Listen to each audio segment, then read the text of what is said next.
जय श्री राधा कृष्ण। पौष मास कृष्ण पक्ष सफला एकादशी की ढेरों शुभकामनाएं। आज हम बात करेंगे कि जो आने वाली एकादशी है वो किस दिन है। व्रत किस दिन किया जाएगा, 14 तारीख को करें या 15 तारीख को करें। सूर्य के मुख से एकादशी किस दिन है। द्वादशी युक्त जो श्रेष्ठ व्रत होता है वो किस दिन है। इस दिन एकादशी का व्रत करना क्यों चाहिए, कैसे करना चाहिए।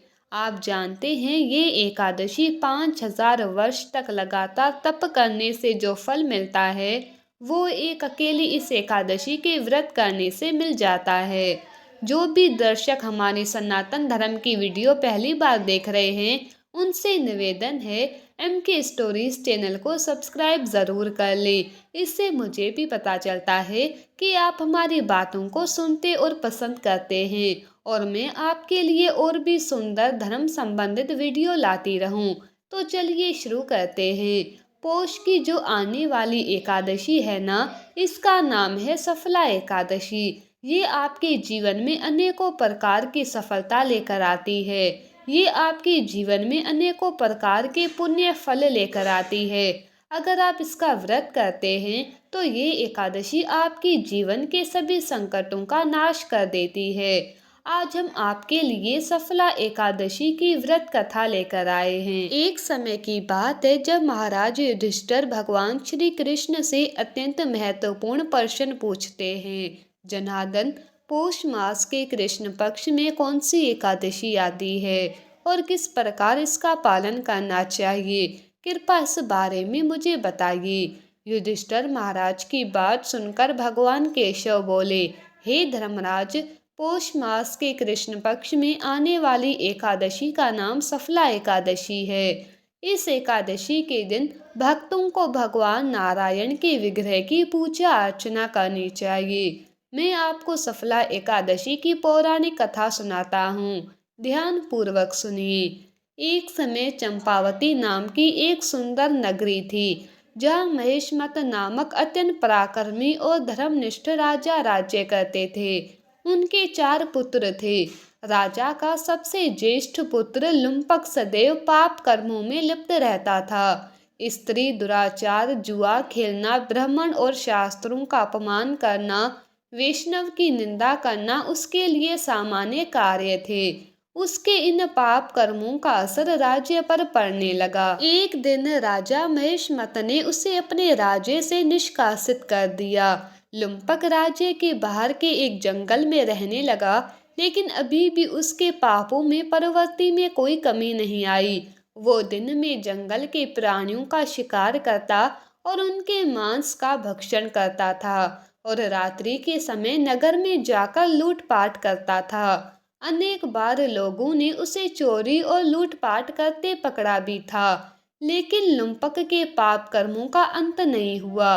वो जंगल में एक अति प्राचीन विशाल भगवान श्री हरि के प्रिय पीपल के पेड़ के नीचे रहता था। इस प्रकार काफी समय बीत गया। आखिरकार उसके जीवन के परिवर्तन का समय आ ही गया। एक दिन सहसा की ठंड के कारण वो सारी रात सो नहीं पाया। शीतल लहरों से बचने के लिए उसके पास पर्याप्त वस्त्र नहीं थे। पौष मास के कृष्ण पक्ष की दशमी के दिन वो सारी रात जागता रहा। ठंड की वजह से उसका शरीर शिथिल हो गया और वो मूर्छित हो गया। अगले दिन एकादशी के मध्याह्न के सूर्य की गर्मी पाकर उसकी मूर्छा दूर हुई। गिरता पड़ता वो भोजन की तलाश में निकला। पशुओं को मारने में असमर्थ था, अतः पेड़ के नीचे गिरे हुए फल उठाकर वो वापस उसी पीपल के वृक्ष के नीचे आ गया। उस समय तक सूर्यास्त हो चुका था। इस असहाय स्थिति में अपने पूर्व जन्म के कर्मों के कारण उसने भगवान नारायण को याद किया और कहने लगा, हे प्रभु, मेरी क्या स्थिति हो गई है। अब ये फल आप ही को अर्पण है। इन फलों से आप ही तृप्त हो जाइए। उस रात्रि भी ठंड के कारण वो सारी रात जागता रहा और भगवान का स्मरण करता रहा। इस प्रकार अनजाने में उसका एकादशी के व्रत का पालन हो गया। अनजाने में की गई इस तपस्या से भगवान प्रसन्न हो गए। अगले दिन सूर्य उदय होते ही एक सफेद तेजस्वी घोड़ा लुम्पक के पास आकर खड़ा हो गया। उसी क्षण एक आकाशवाणी हुई, हे वत्स, ये घोड़ा तुम्हारे लिए आया है।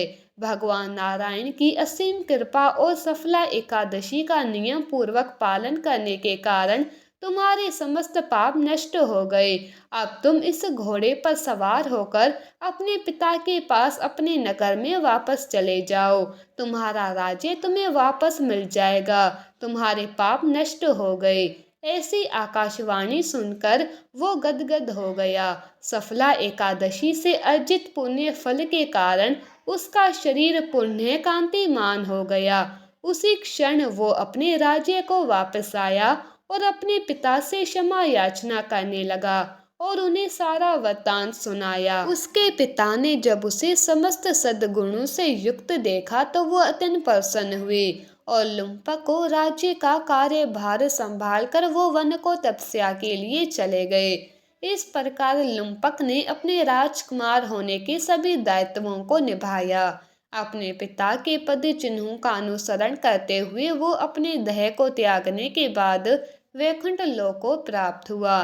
कथा समाप्त करते हुए भगवान श्री कृष्ण कहते हैं, हे राजन, जो व्यक्ति सफला एकादशी की इस कथा का श्रवण या पाठन करते हैं उन्हें राजसूय यज्ञ का पुण्य फल प्राप्त होता है। उनके समस्त कष्ट नष्ट हो जाते हैं और अंत में वैकुंठ को वह प्राप्त करते हैं। जय श्री हरि विष्णु। भगवान कृष्ण कहते हैं कि जो इस एकादशी का व्रत करता है उसके सभी पाप नष्ट हो जाते हैं और उसे सुख संपत्ति धन सब कुछ जीवन में प्राप्त होता है और अंत समय आने पर वो भगवान के धाम को प्राप्त करता है। ये महिमा है इस आने वाली एकादशी सफला एकादशी की। कहते हैं कि इस एकादशी का व्रत 5000 वर्ष तक तप करने से जो फल मिलता है उतना फल ये एकादशी का व्रत दे देता है। तो इसीलिए इस एकादशी का व्रत आपको अवश्य करना चाहिए। ये भगवान विष्णु को प्रिय एकादशी है। भगवान कहते हैं कि मैं बड़े से बड़े दान से प्रसन्न नहीं होता जितना मैं एकादशी के व्रत से होता हूँ। तो अब बात करते हैं कि इस एकादशी का व्रत आपने करना कैसे है, क्या नियम है, पूजा की विधि क्या रहेगी। फिर आपको बताएंगे कि ये एकादशी है कब और व्रत करना कब है। एकादशी के जो व्रत के नियम है ना वो दशमी तिथि से ही आरंभ हो जाते हैं। व्रत के एक दिन पहले से ही आपने कुछ वस्तुओं का त्याग करना होता है। उनमें प्रमुख रूप से है तामसिक वस्तुओं का त्याग। तामसिक वस्तुओं में आते हैं लहसुन, प्याज तो है ही, जो आप कॉफ़ी पीते हैं, चाय पीते हैं, ये भी उसी में आती है। ये एक प्रकार का नशा ही तो है। तो लहसुन, प्याज आदि का त्याग एक दिन पूर्व ही आपने कर देना है। व्रत वाले लोग पूछते हैं चाय पी सकते हैं क्या, तो देखो पीनी तो नहीं चाहिए। चाय क्या है, एक मादक पदार्थ है। तो हम जो एकादशी कर रहे हैं ये हम भगवान की भक्ति के लिए कर रहे हैं। इन सभी चीज़ों से दूर रहने के लिए वैष्णु से दूर रहना ही तो एकादशी व्रत है। वैष्णु से दूर रहना ही तो व्रत कहलाता है। और जब हम व्यसन में ही पड़ गए तो फिर काहे का व्रत जी। तो एक दिन पूर्व ही लहसुन, प्याज आदि का त्याग करना चाहिए। कुछ लोग जो मांस मदिरा का सेवन करते हैं लेकिन वो एकादशी का व्रत भी करते हैं तो वो लोग भी एक दिन पहले ही इसको छोड़ देंगे। ऐसा नहीं कि आज खाए पिए और कल कर लें। एक दिन पूर्व ही दशमी तिथि से ही कांसे के पात्र का प्रयोग नहीं करना चाहिए। कांसे की जो थाली आती है, लोटा आता है, जो भगवान की पूजा में भी कई बार प्रयोग करते हैं, भोग के लिए भी प्रयोग करते हैं, तो कांसे की वस्तुओं का प्रयोग नहीं होगा। इन 3 दिनों में दशमी, एकादशी, द्वादशी शहद का प्रयोग भी वर्जित कहा गया है। एकादशी के अनुष्ठान में शहद प्रयोग नहीं होगा। दशमी, एकादशी और द्वादशी तीनों दिन हरी पत्तेदार सब्जियों में चने के साग की मनाही है, बैंगन और मूली की मनाही है। इनका सेवन आपको दशमी तिथि को ही बंद कर देना है। मसूर की दाल भी आपको दशमी तिथि को ही नहीं खानी है, छोड़ देनी है। इस प्रकार से इन वस्तुओं का त्याग दशमी तिथि को एक दिन वक्त का भोजन दशमी तिथि को करने को कहा गया है शास्त्रों में। अगर आप इस नियम का पालन कर पाते हैं तो अवश्य कीजिए, और जो इस नियम का पालन नहीं कर पा रहे हैं वो रात्रि को भी अगर खा रहे हैं तो ध्यान दीजिएगा कि तामसिक पदार्थों का सेवन बिल्कुल ना करें। रात को सोने से पहले दंत धावन अच्छे से करके सोएं, अच्छे से कुल्ला आदि करके सोएं, जिससे कि मुंह में अन्न का कोई दाना आदि ना रहे।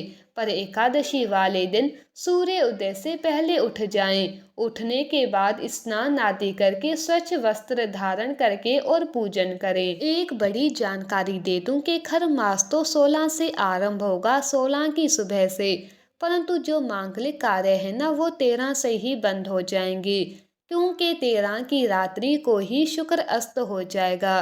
और जब शुक्र अस्त हो जाता है तो आपने भी सुना होगा, मार्ग शीर्ष में भगवान नारायण के द्वारा कहा गया था, भगवान विष्णु ने स्वयं कहा है कि जब गुरु और शुक्र इनमें से कोई भी अस्त हो उस समय पर कोई भी मांगलिक कार्य नहीं करने चाहिए, वो शुभ फल नहीं देता है। तो शुक्र अस्त होने जा रहा है, इसीलिए 13 तारीख के बाद कोई भी शुभ मांगलिक कार्य नहीं होगा। और उसके बाद 2 दिन बाद तो फिर खरमासी शुरू हो जाएगा। तो पौष का महीना है, खरमास है, उसमें तो वैसे ही कार्य नहीं होते। तो एकादशी वाले दिन स्नान आदि से निवृत्त होकर स्वच्छ वस्त्र धारण कीजिए। और अब आप एकादशी का पूजन करेंगे, व्रत पूजन संकल्प करते हुए करेंगे। पूजन के लिए क्या सामग्री आपको चाहिए होगी, तो आगे की जानकारी हम आने वाले कल की वीडियो में जानेंगे कि सफला एकादशी व्रत का पूजन कैसे करें और पूजन के लिए क्या क्या सामग्री चाहिए होगी, और इस एकादशी व्रत का पारण कैसे करें और कब करें। ये सब आप आने वाली कल की वीडियो में अवश्य सुनिएगा। तब तक के लिए धन्यवाद।